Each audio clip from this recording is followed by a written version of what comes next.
ಬೈಲು ಹೊಂಗಲದ ಅಳಿಯಂದಿರು Shri MG ಬೆಳಗಿ sir, Mahantesh ಬೆಳಗಿ sir. ಇನ್ನೊಬ್ರು ನನಗೆ ಹೊಸದಾಗೆಲ್ಲ ಅನ್ನ ಹಾಕಿದವ್ರು ಇದೇ ಊರವ್ರೆ, ರಾಜಣ್ಣ ಹುಲಿ ಅಂತ ಅಡಕೆ ಅಂಗಡಿ ಇರ್ಬೇಕು ಅವರು, ಇಲ್ಲೇ ಬೈಲು ಹೊಂಗಲ್ಲ. ರಾಜಣ್ಣ 2,000 ರೂಪಾಯಿ ಬೇಕು ಅಂತ ಎಲ್ಲ ಮನಿ ಆರ್ಡರ್ ಮಾಡಿದವರು. 2,000 ರೂಪಾಯಿ ಬೇಕು ಅಂತ ಹೈದರಾಬಾದ್ ನಾನು ಹೇಳಿದಾಗೆಲ್ಲ ಮನಿ ಆರ್ಡರ್. ಇವಾಗ ಹಾಗೆ ಫೋನ್ ಪೇನೂ ಇರಲಿಲ್ಲ, ನಮ್ದೆಲ್ಲ ಬ್ಯಾಂಕ್ ಅಕೌಂಟ್ಗಳು ಇರಲಿಲ್ಲ. ಸೊ ಅನ್ನದ ಋಣ, ಈ ಬೈಲು ಹೋಗಿರೋದು ಅನ್ನದ ಋಣ ನಮ್ಮ ಮೇಲಿದೆ. ಫಸ್ಟ್ ಟೈಮ್ ಇಲ್ಲಿಗೆ ವೇದಿಕೆಗೆ ಬರಲಿಕ್ಕೆ ಕಾರಣೀಕರ್ತರಾಗಿರೋದು ನಮ್ಮ ಅಕ್ಷಯ್ ಪಾಟೀಲ್. ಸೊ ಅದಕ್ಕೆ ತೇನ ವಿನ ಕರ್ಣಮಪಿನ ಚಲತಿ ಅನ್ಕೊಂಡಾಗ ಏನು ಆಗಲ್ಲ, ಆಗ್ಬೇಕಂದ್ರೆ ಯಾರು ಅದನ್ನು ತಪ್ಪಿಸ್ಲಿಕ್ಕೆ ಆಗಲ್ಲ. ಶಾಲೆ ವಿದ್ಯಾರ್ಥಿಗಳ ಆನ್ಯುವಲ್ ಡೇ ಸಾಮಾನ್ಯವಾಗಿ ಕಲ್ಚರಲ್ ಆಕ್ಟಿವಿಟಿ, ಮಕ್ಕಳ ಪ್ರೈಸ್ ಡಿಸ್ಟ್ರಿಬ್ಯೂಷನ್ಗೆ ಸೀಮಿತವಾದ ವೇದಿಕೆ. ನನ್ನ ಮಗ ಯಾವುದರಲ್ಲಿ ಫಸ್ಟ್ ಬಂದ, ಯಾವುದರಲ್ಲಿ ಸೆಕೆಂಡ್ ಬಂದ, ಯಾರು ಮುಖ್ಯ ಅತಿಥಿಗಳು ಬರ್ತಾರೆ, ಹ್ಯಾಗ್ ಫೋಟೋ ತೆಗೆಸ್ಬೇಕು ಅನ್ನೋ ಕುತೂಹಲದಲ್ಲಿ ತಂದೆ ತಾಯಿಗಳೆಲ್ಲ ಅಟೆಂಡ್ ಆಗ್ತಾರೆ. ಪ್ರತಿಯೊಬ್ಬ ತಂದೆ ತಾಯಿಗಳಿಗೂ ಹೀರೋ ಹೀರೋಯಿನ್ ಅವ್ರ ಮಕ್ಕಳೇ. ಪ್ರತಿಯೊಬ್ಬ ತಂದೆ ತಾಯಿಗಳು ಬದುಕೋದು ಕೂಡ ಅವ್ರ ಮಕ್ಕಳಿಗಾಗಿ, ನನ್ನನ್ನು ಸೇರಿ. ಮದುವೆ ಆಗಬೇಕಾದ್ರೆ, ಸಪ್ತಪದಿಯನ್ನು ತುಳಿಯಬೇಕಾದ್ರೆ ಧರ್ಮೇಚ ಅಷ್ಟೇಚ ಕಾಮೇಚ ನಾಪಿಚರಾಮಿ ಅಂತ ಹೇಳಿ ತಾಯಿ ಕಟ್ಟಿದ್ರು. ಆ ಪ್ರೀತಿ ಹೆಂಡತಿಯ ಮೇಲೆ ಅಥವಾ ಗಂಡನ ಮೇಲೆ ಉಳಿಯೋದು ಮಕ್ಕಳಿಂದಾಗಿ. ಮಕ್ಕಳಿದ್ದಾರೆ ನಮ್ಮ ಕಣ್ಣೆದುರಿಗೆ, ಜಗಳ ಮಾಡಬಾರ್ದು. ಮಕ್ಕಳಿದ್ದಾರೆ, ನಮ್ಮಿಬ್ಬರ ಮಧ್ಯೆ ಭಿನ್ನಾಭಿಪ್ರಾಯಗಳು ಬರಬಾರ್ದು. ಮಕ್ಕಳಿದ್ದಾರೆ, ವೈರುಧ್ಯಗಳನ್ನೆಲ್ಲ ಮರೆಯೋಣ, ಅವರಿಗಾಗಿ ಬದುಕೋಣ ಅನ್ನೋ ಆ ಸಂಮೇಳನವನ್ನು ತರೋರು ಮಕ್ಕಳು. ಅಂತ ಮಕ್ಕಳ ಹಬ್ಬ ಈ ವಾರ್ಷಿಕ ಸ್ನೇಹ ಸಮ್ಮೇಳನಗಳು. ಇಲ್ಲಿ ಸಾಂಸ್ಕೃತಿಕ ಚಟುವಟಿಕೆಗಳಿಗೆ ಪ್ರಾಧಾನ್ಯತೆ ಇರ್ತದೆ. ಇಲ್ಲಿ ಮಕ್ಕಳ ಪ್ರತಿಭೆಯ ಅನಾವರಣಕ್ಕೆ ಹೆಚ್ಚಿನ ಪ್ರಾಧಾನ್ಯತೆ ಇರ್ತದೆ. ಮಾತಿಗೆ ಬಹಳ ಕಡಿಮೆನೆ. ನಾನು ಇದನ್ನು ಬಿರಾದರ್ ಸರ್ಗೆ ಅವಾಗ ಹೇಳಿದ್ದೆ, I would like to interact with the senior students. I would like to share my story. I would like to answer their questions. I want it to be more interactive.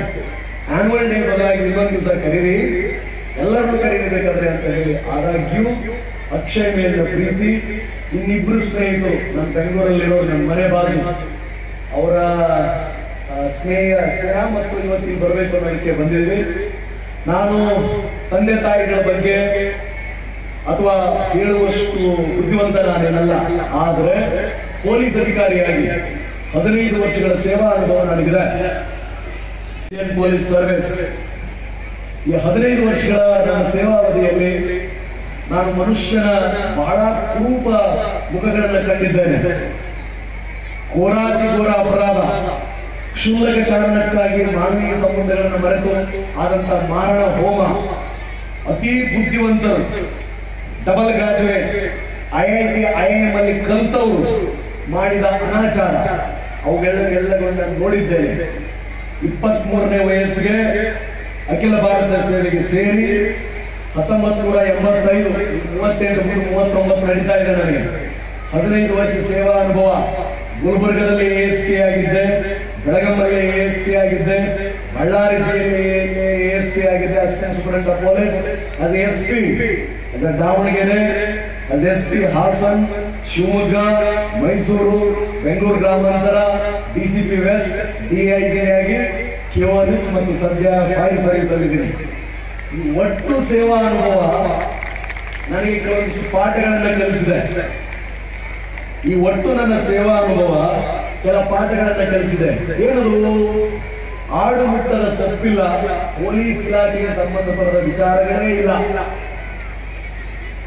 ನೀವು ನೇಮ್ ಇಟ್, ನೀವು ಏನಾದ್ರೂ ಹೇಳಿ, we are there. ನಮ್ಮ ಮೇಲೆ ಎಷ್ಟೇ ಆರೋಪಗಳಿರಲಿ, ಪೊಲೀಸರಿಗೆ ಯಾರು ನಂಬದೇ ಇರಲಿ, ಕಷ್ಟ ಬಂದಾಗ ನೆನೆಸ್ಕೊಳ್ಳೋದು ಪೊಲೀಸ್ ಇಲಾಖೆಯನ್ನೇ. ರೋಡಲ್ಲಾಗುವ ಆಕ್ಸಿಡೆಂಟ್ ಇರಲಿ, ಬೀದಿಲಿ ಮಾಯ ಆಗುವ ಒಂದು ದೀಪ ಇರಲಿ, ಹೆಣ್ಮಕ್ಳನ್ನ ಚುಡಾಯಿಸದಿಂದ ಹಿಡಿದು ಪಾರ್ಲಿಮೆಂಟ್ ಅಟ್ಯಾಕ್ ವರೆಗೆ ಸಣ್ಣ ಕಳ್ಳತನದಿಂದ ಹಿಡಿದು ಆರ್ಗನೈಸ್ಡ್ ಅಫೆನ್ಸ್ ವರೆಗೆ, ಬಾರ್ಡರ್ ಸೆಕ್ಯೂರಿಟಿ ಫೋರ್ಸ್ ಪ್ರೊಟೆಕ್ಷನ್ ಇಂದ ಹಿಡಿದು ರಾತ್ರಿ ಗಸ್ತಿನವರೆಗೆ ಪೊಲೀಸ್ ಇಲಾಖೆ ಈ ಸಮಾಜದ ಆಗುಹೋಗು ಮತ್ತು ಅವಿಭಾಜ್ಯ ಅಂಗದಲ್ಲಿ ಹಾಸುಹೊಕ್ಕಾಗಿದೆ. ಏನಪ್ಪಾ ಹಾಗಿದ್ರೆ ಕಲಿತ ಪಾಠ? ಸಮಾಜ ಸರಿಯಾಗಿರ್ಬೇಕಂದ್ರೆ ಮುಖ್ಯವಾಗಿ 2 ಆಧಾರ ಸ್ತಂಭಗಳು. ಯಾರನ್ನೇ ನೀವು ಬ್ಲೇಮ್ ಮಾಡಿ, I don't agree with it, ನಾನು ಅದನ್ನು ಒಪ್ಪಲ್ಲ. ಏನಪ್ಪ ಆಧಾರ ಸ್ತಂಭಗಳು? ಮನೆಯ ಮೊದಲ ಪಾಠಶಾಲೆ, ಜನನಿ ತಾನೇ ಮೊದಲ ಗುರು. ನೀವು MA ಮಾಡಿದಿರೋ ಇಲ್ವೋ, PhD ಕಲ್ತಿದ್ದೀರೋ ಇಲ್ವೋ, ಇಂಗ್ಲಿಷ್ ಭಾಷೆ ನಿಮಗೆ ಬರ್ತದೋ ಇಲ್ವೋ, ಆದರೆ ಮನೆಯಲ್ಲಿರುವ ತಾಯಿ ಮತ್ತು ತಂದೆಯ ಪಾಠ. ಆಫ್ಟರ್ ಆಲ್ ಸ್ಕೂಲಲ್ಲಿ ಎಷ್ಟು ಗಂಟೆ ಇರ್ತಾರೆ? KRSC ಸ್ಕೂಲಲ್ಲಿ ಬೆಳಗ್ಗೆ 10 ಗಂಟೆ ಬರ್ತಾರೆ, ಸಾಯಂಕಾಲ 5 ಗಂಟೆಗೆ ಹೋಗ್ಬಿಡ್ತಾರೆ ತಾನೆ.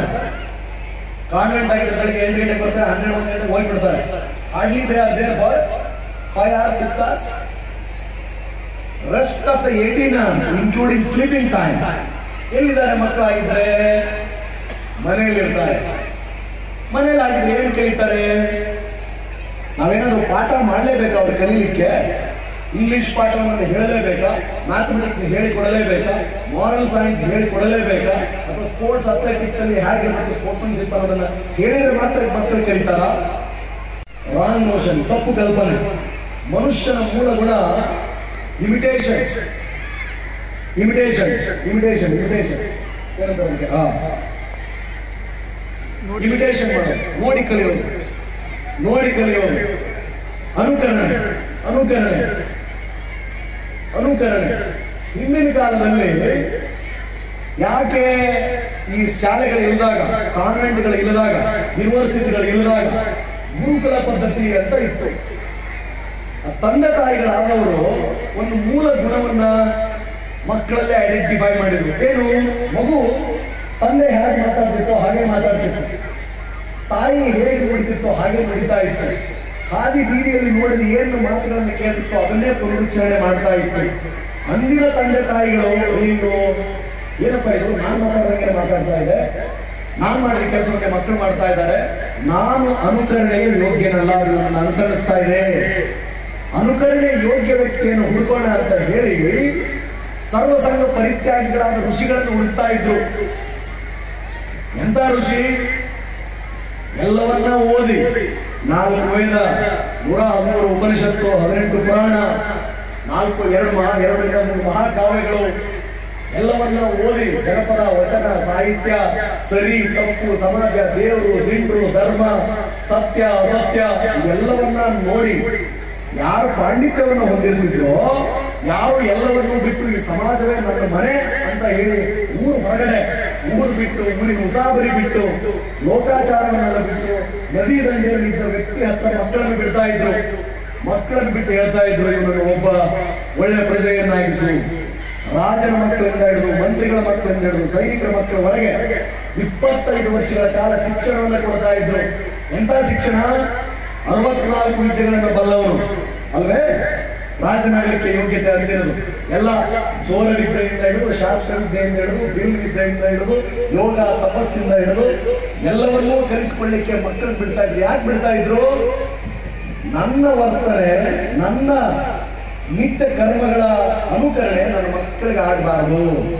ನಾನೊಬ್ಬ ಕೃಷಿಕ, ನನ್ನ ಮಗ ಕೃಷಿಕ ಆದ್ರೆ ಸಾಲದು. ನಾನೊಬ್ಬ ಕಮ್ಮಾರ, ನನ್ನ ಮಗ ಬರೀ ಕಮ್ಮಾರ ಆದ್ರೆ ಸಾಲದು. ನಾನೊಬ್ಬ ವ್ಯಾಪಾರಸ್ಥ, ಬರೀ ವ್ಯಾಪಾರಸ್ಥ ಜ್ಞಾನ, ವ್ಯಾಪಾರ ಜ್ಞಾನ ಮಾತ್ರ ನನ್ನ ಮಗನಿಗೆ ಸಿಕ್ಕರೆ ಸಾಲು, ಎಲ್ಲವನ್ನೂ ಕಲಿಬೇಕವನು ಅಂತ ಹೇಳಿ ಬಿಡ್ತಾ ಇದ್ರು. ಅವ್ರನ್ನ 25 ವರ್ಷಗಳ ಕಾಲ ಬರೋಬ್ಬರ ತಯಾರು ಮಾಡಿ ಆಮೇಲೆ ಸಮಾಜಕ್ಕೆ ಬಿಟ್ಟು ಕೊಡ್ತಾ ಇದ್ರು. ಈಗ ಹೋಗಪ್ಪ ನೀನು ಅಂತ.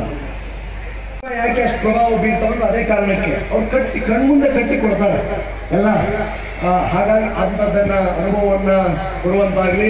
KRC ಶಾಲೆಯಲ್ಲಿ ಪ್ರಾಕ್ಟಿಕಲಿ ಉಪಯೋಗ ಆಗ್ತಕ್ಕಂಥ ಎಲ್ಲ ಅಂಶಗಳನ್ನು ಒಳವಡಿಸುವಂತಾಗಲಿ. ಹಾಗೆ ಮಾಡಿದರೆ ಇಲ್ಲಿಂದ ಹಲವಾರು ಜನ ಒಳ್ಳೆ ಆಸ್ತಿಗಳು ಬರ್ತಾರೆ. ಒಂದು ಫ್ಯಾಕ್ಟ್ ನಿಮಗೆಲ್ಲ ಗೊತ್ತಿರಲಿ, ಬೆಳಗಾವಿ ಜಿಲ್ಲೆಯಿಂದ ಆಯ್ಕೆಯಾಗುವ ಸರ್ಕಾರಿ ನೌಕರರ ಸಂಖ್ಯೆ ಇಡೀ ರಾಜ್ಯದಲ್ಲೇ ಅತಿ ಹೆಚ್ಚು. ಪೊಲೀಸ್ ಕಾನ್ಸ್ಟೇಬಲ್ ಇರಲಿ, KEB ಡಿಪಾರ್ಟ್ಮೆಂಟ್ ಇರಲಿ, ವಿಲೇಜ್ ಅಕೌಂಟೆಂಟ್ ಇರಲಿ, PDO ಇರಲಿ, KS ಅಧಿಕಾರಿಗಳಿರಲಿ, ಪೊಲೀಸ್ ಸಬ್ ಇನ್ಸ್ಪೆಕ್ಟರ್ ಆಗಿರಲಿ, ಬೆಳಗಾಂ ಡಿಸ್ಟ್ರಿಕ್ಟ್ ಸ್ಟ್ಯಾಂಡ್ಸ್ ಫಸ್ಟ್. ಆ ಓದುವ ಗುಣ ಈಗ ಆಲ್ರೆಡಿ ನಮ್ಮ ಹತ್ರ ಇರುತ್ತೆ. KS IAS ಅಂದ್ರೆ ಎಲ್ಲಿ ಒಂದು ಸರ್ ನನ್ನ ರಾಮದುರ್ಗ, ಚಿಕ್ಕೋಡಿ ಅವ, ಬೈಲು ಹೋಗಲ್ಲ, ಅತುಳಿ ಅವ, ನಿಪ್ಪಾಣಿ ಅವ, ಇದೇ ಹೇಳ್ತಾರೆ. ಬಿಟ್ಟರೆ ಬಿಜಾಪುರ ಇರ್ತದೆ, ಇಲ್ಲಾಂದ್ರೆ ನಮ್ಮ ಧಾರವಾಡ ಇರ್ತದೆ. ಇದನ್ನು ಬಿಟ್ಟರೆ ಬೇರೆ ಯಾವ ಜಿಲ್ಲೆಗಳು ಇದುವರೆಗೂ ಇದನ್ನು ಸರ್ಪಾಸ್ ಮಾಡ್ಲಿಕ್ಕೆ ಸಾಧ್ಯವೇ ಆಗಿಲ್ಲ. And eye witness, I interact with lot of students. ಬಹಳಷ್ಟು ಜನರ ಸ್ಟೂಡೆಂಟ್ಸ್ ಜೊತೆ ನಾನು ಇಂಟ್ರಾಕ್ಟ್ ಮಾಡಿರ್ತೇನೆ. ಆ ಗುಣ ಬರಲಿಕ್ಕೆ ಕಾರಣ ಬಹುಶಃ ಆ ಕ್ಯೂರಿಯಾಸಿಟಿ, ಓದುವ ಹಂಬಲ ಅದು ಇರ್ತದೆ. ಆ ಓದಿನ ಜೊತೆಗೆ ಇದು ಸಮ್ಮಿಳಿತಗೊಂಡ್ರೆ ಶಕ್ತಿಯುತವಾಗಿರ್ತಕ್ಕಂಥ ಮಕ್ಕಳು ನಮ್ಮಲ್ಲಿ ತಯಾರಾಗ್ತಾರೆ. ಹಾಗಾಗಲೇ ಅದೆಲ್ಲಕ್ಕೂ ಮೀರಿ, ಯಾಕೆ ನಾನು ಹಂಗೆ ಸಮಾಜ ಬಹಳ ಸುಮಾರೈತೆ. It's not that easy. ಒಬ್ಬ ವ್ಯಕ್ತಿ ಯಾರು ನಮ್ಮ ಹೊಂಟಿದ್ನಂದ್ರ ಅವ ಗೊತ್ತಿದ್ಲೇಪ್ಪ, ಅವ ಬಂದಾಗ ನಾನು ಅವಾಗ ಚಡ್ಡಿ ಪ್ಯಾಂಟ್ ನಾನ ಕೊಡಿಸಿದ್ದೆ. ಅವ ಭಾಳ ಓದ್ತಿದ್ದೆ. ಅವ ಕುತ್ಕೊಂಡು 8 ತಾಸು ಓದ್ತಿದ್ದ, ಅಲ್ಲೇ ಮಲಗ್ತಿದ್ದ ಅಂತಾರ. ನಂಗೆ ಗೊತ್ತಿತ್ತವ ಹಿಂಗಾಗ್ತೇನೆ ನನಗೆ. ಅದ ಸ್ವಲ್ಪ ತಪ್ಪು ಮಾಡಿದ ಅನ್ಕೊಂಡ್ರೆ ಸುಳ್ಳೆ ಮಗ ಭಾಳ ಉಳಿತಿದ್ಲೆ. ನಾ ಹೇಳಿರ್ಲಿಲ್ಲ ನಿನಗ, ಅವ ಹಿಂಗವ ಹಿಂಗಾಕ ಮೊದಲ ಗೊತ್ತಿತ್ತು ಅಂತಾರ. ಇದಕ್ಕೆ ನಾವು ಬೇಜಾರುಗೊಳ್ಳೋ ಅವಶ್ಯಕತೆ ಇಲ್ಲ. ಈ ವರ್ಗ ಯಾವಾಗಲೂ ಇರ್ತದೆ. ಈ ಒಂದು section of society it will always be there. This should not be our consideration. ಎಲ್ಲ ಅಂಥವ್ರು ಬಂದಾಗ ಅವ್ರಿಗೆ ನಮಸ್ಕಾರ ಮಾಡ್ಬೇಕು. ಅಣ್ಣ ನೀವು ದೊಡ್ಡವ, ನೀ ಹಂಗ ಇದ್ರೆ ನಾ ಹಿಂಗ ಇರ್ತೇವೆ ಅಂತ ಹೇಳಿ ಮುನ್ನಡೆಯತಕ್ಕಂಥ ಗುಣಗಳನ್ನು ಮಕ್ಕಳಲ್ಲಿ ಬೆಳೆಸ್ಬೇಕು. ಹಂಗಾಗ್ಬೇಕಂದ್ರೆ ಕುಟುಂಬ ಅಂತಕ್ಕಂಥದ್ದು ಗಟ್ಟಿ ಇರಬೇಕು. ಹಾಗಾಗಲೇ ಮಕ್ಕಳಿಗೆ ಬಹಳ ಸಾಫ್ಟ್ ಮಾಡಬೇಡ್ರಿ, ಸ್ವಲ್ಪ ಗಟ್ಟಿಯಾಗಿರ್ಲಿ. ಸ್ವಲ್ಪ ಗಟ್ಟಿ ಆಗ್ಬೇಕು.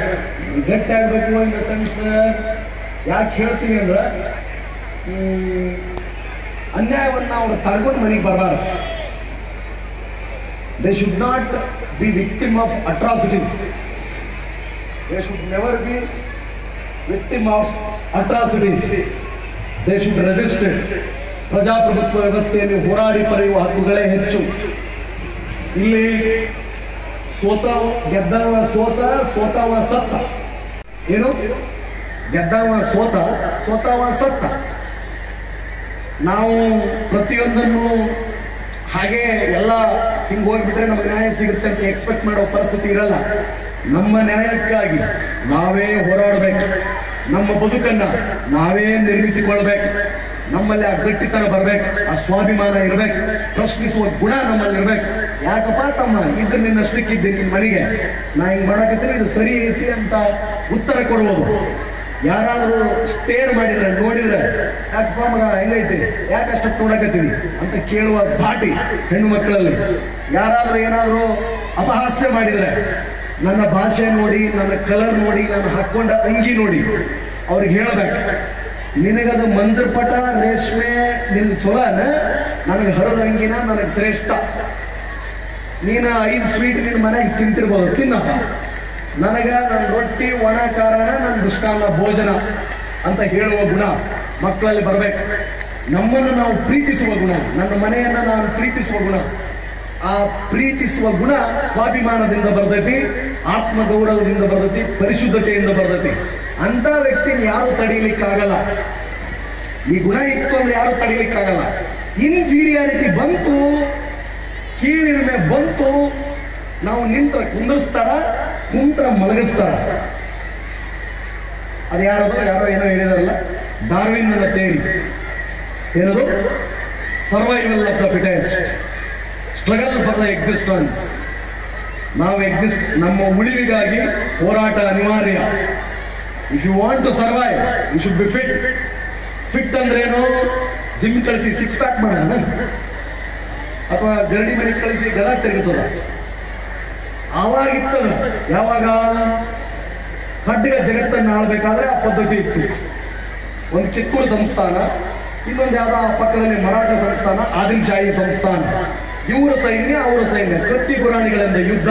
ಸೋತವನು ಸಾಮಂತ, ಧ್ವಜ ನಿಂತು ಕಪ್ಪು ಕಾಣಿಕೆಯನ್ನು ಒಪ್ಪಿಸುವಂತ ಹೇಳೋರು. ಈಗ ನಿಯಮ ಇದೆಯಾ? ಕತ್ತಿ ಗುರಾಣಿಗಳದ್ದು ನಡೆಯುತ್ತಾ? ತೋಳ್ಬಲ ಜಗತ್ತನ್ನು ಆಳ್ತಾ ಇದೆಯಾ? ಇಲ್ಲ. ಇವತ್ತು ಆಳ್ತಾ ಇರೋದು ಬುದ್ಧಿಬಲ, ನಾಲೆಜ್, ವಿಸ್ಡಮ್, ಇನ್ಫಾರ್ಮೇಶನ್, ಇದು ಜಗತ್ತನ್ನು ಆಳ್ತಾ ಇದೆ. ಸೊ ಹಾಗಿದ್ರೆ ಆ ನಾಲೆಜ್ ಅಕ್ವೈರಿಂಗ್ ಟೂಲ್ಸ್ ನಮ್ಮದಾಗಿರ್ಬೇಕು. ಅದನ್ನು ನಾವು ಮಗು ಬೆಳೀತಾ ಇದೆ, ಕರಾಟೆನೂ ಕಲಿಸಿ, ಸುಗಮ ಸಂಗೀತನೂ ಕಲಿಸಿ, ಟೈಪಿಂಗ್ ಕಲಿಸಿ. ಎಷ್ಟೋ ಜನ ವಿದ್ಯಾರ್ಥಿಗಳ ಕೆಲಸ ಕೇಳ್ಕೊಂಡು ಬಂದವರಿಗೆ ಕನ್ನಡ ಇಂಗ್ಲಿಷ್ ಟೈಪಿಂಗ್ ಬರಲ್ಲ.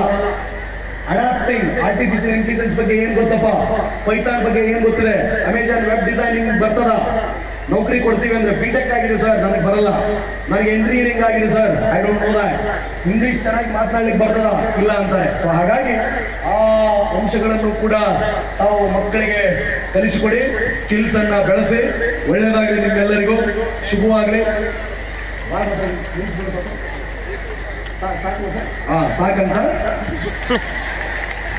ನಾವು ಒಂಥರ